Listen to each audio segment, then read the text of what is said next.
Salamazangere Kata chuchen ilang hila Neromi sa ina te romude Ila sima kashang shire Tangi kata chuchen ilang hila Durati kui tamati atere Naratu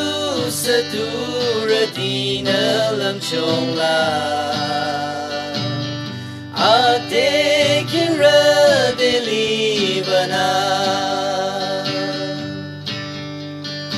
Akang lila itamati achenge Na amai lama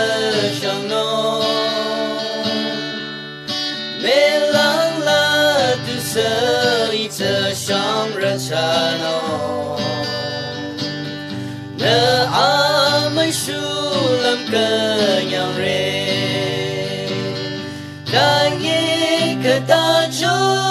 chengi lang hilang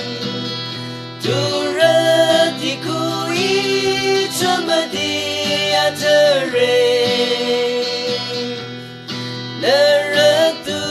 saturati na lam chong la Ate kira delibana Nara arang yu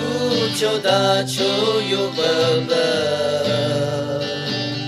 Ite zano makabra Na chalam long ataki patiyana Apa tumbaling he shisong Tangi kata cho chengi lang ilang Durati kui tamati atere Naratu saturati na lam chong la Ate kira delibana Ate